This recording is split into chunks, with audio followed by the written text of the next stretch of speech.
Hello, good morning, praise the Lord. இன்றைக்கு இந்த புதிய நாளில் உங்களை பார்க்க ரொம்ப சந்தோஷம். தேவன் எப்பொழுதும் மாறாதவராக இருக்கிறார்.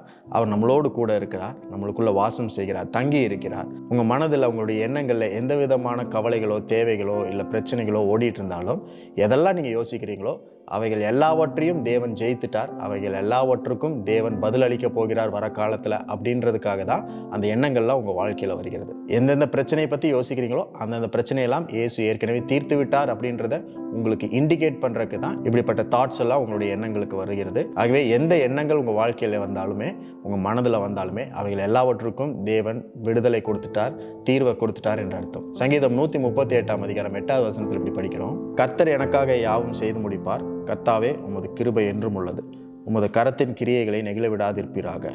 கர்த்தர் எனக்காக யாவையும் செய்து முடிப்பார் அப்படின்ற வார்த்தைக்கு என்ன அர்த்தம்னா, கர்த்தரின் வாழ்க்கையின் திட்டங்கள் எல்லாவற்றையும் செயல்படுத்துவார் என்ற அர்த்தம். God will execute the plans for my life. உங்களை குறித்து தேவன் என்னென்ன திட்டங்கள்லாம் வச்சிருக்கிறாரோ எல்லாம் நிறைவேறும் அப்படின்னு சொல்லும்போது தானாக நிறைவேறாது, தேவனே அதை நிறைவேற்றுவார்.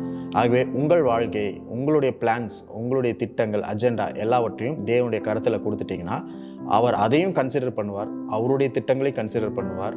அவர் உங்களுக்காக வச்சிருக்கிற நோக்கத்தையும் எண்ணி பார்த்து உங்களுக்கு சரியானது, பெஸ்டானது, சிறந்த காரியங்களை தேவனே நிறைவேற்றி முடிப்பார். அதே போல் இந்த வசனம் சொல்லப்பட்டிருக்கு, கரத்தின் கிரியை நெகிழ விடாது இருப்பீராக அப்படின்னு சொல்லியிருக்கு.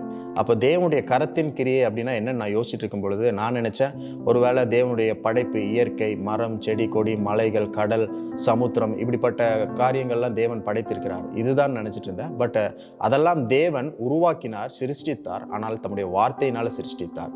ஆனால் தம்முடைய கரத்தினால எதை சிருஷ்டித்தார், யாரை சிருஷ்டித்தார்னா மனிதனை சிருஷ்டித்தார். அப்போ தேவனுடைய கரத்தின் கிரியை அப்படின்னு சொல்லும் பொழுது நீங்களும் நானும் தான் தேவனுடைய கரத்தின் கிரியை. We are handcrafted by God. நீங்களும் நானும் தேவனுடைய கரத்தினால் வடிவமைக்கப்பட்டிருக்கிறோம். அப்போ மனிதனை படைக்கும் பொழுது சும்மா ஏதோ வார்த்தை மட்டும் சொல்லி அவனை படைக்காமல், உருவாக்காமல், அவரே இறங்கி வந்து தன்னுடைய வேலையை, தன்னுடைய கரத்தின் கிரியை, அவர் நமக்காக டைம் ஸ்பெண்ட் பண்ணி நம்மளை உருவாக்கி இருக்கிறார். அப்போ நம்முடைய வாழ்க்கையினுடைய நோக்கமும் திட்டமும் அதே மாதிரி தான். தேவன் அநேக நேரத்தை அதில் செலவிட்டிருக்கிறார்.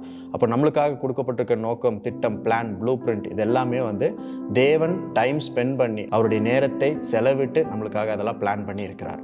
அப்போ அதை ஒரு நாளும் நெகிழ விட மாட்டார். God will not forsake the plans for our life. நீங்களும் நானும் தேவனுடைய கைவேலையாக இருக்கிறோம். இன்றைக்கும் தேவன் உங்களுக்கு உற்சாகப்படுத்தி சொல்லுகிற வார்த்தை இதுதான்: அவர் உங்களுக்காக யாவற்றையும் செய்து முடிப்பார். செய்து முடிப்பார்னா இனிமேல் தான் அவர் செய்ய போகிறார்ன்றது கிடையாது, ஆல்ரெடி செய்து முடித்துட்டார். ஆனால் நேரம் வரும்பொழுது, நம்ம அந்த நேரத்திற்கு, அந்த காலத்திற்கு, அந்த இடத்துல போய் நிற்கும் பொழுது தேவன் செய்து முடித்ததை நீங்களும் நானும் எக்ஸ்பீரியன்ஸ் செய்ய முடியும், அனுபவிக்க முடியும். அதுதான் கர்த்தர் எனக்காக யாவையும் செய்து முடிப்பார் என்ற வார்த்தை சொல்லப்பட்டிருக்கு. ஆகவே இன்றைக்கு தேவையான காரியங்களை தேவன் ஏற்கனவே உங்களுக்கு செய்து முடித்திருக்கிறார்.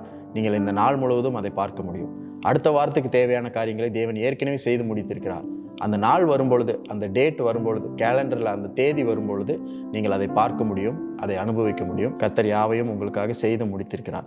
இந்த நாளிலும் உங்களுடைய தேவைகளும், கவலைகளும், பிரச்சனைகளும் 1000 இருந்தாலும் ஒரே ஒரு நம்பிக்கை, ஒரே ஒரு உற்சாகம் உங்களுக்கு என்னவென்றால், உங்களுக்கு தேவையான எல்லாவற்றையும் தேவன் செய்து முடித்திருக்கிறார். ஏனென்றால் நீங்கள் தேவனுடைய கைவேலையாக இருக்கிறீர்கள். நீங்கள் அவருடைய கரத்தின் கிரியை. உங்களை நெகிழ விட மாட்டார், உங்களை கைவிட மாட்டார், உங்களை மறந்து விட மாட்டார், உங்களை ஒரு நாளும் விட்டு விலக மாட்டார். இன்றைக்கும் விலகாத தேவன், மறக்காத தேவன் உங்களோடு கூட இருக்கிறார். ஆகவே நீங்கள் சந்தோஷமாய், மகிழ்ச்சியாய் அவருடைய நாமத்தை உயர்த்தி கொண்டே இருங்கள். உங்களுக்கு தேவன் ஆயத்தம் பண்ணியிருக்கிற காரியங்களை இன்றைக்கு நீங்கள் பார்க்க போகிறீங்க.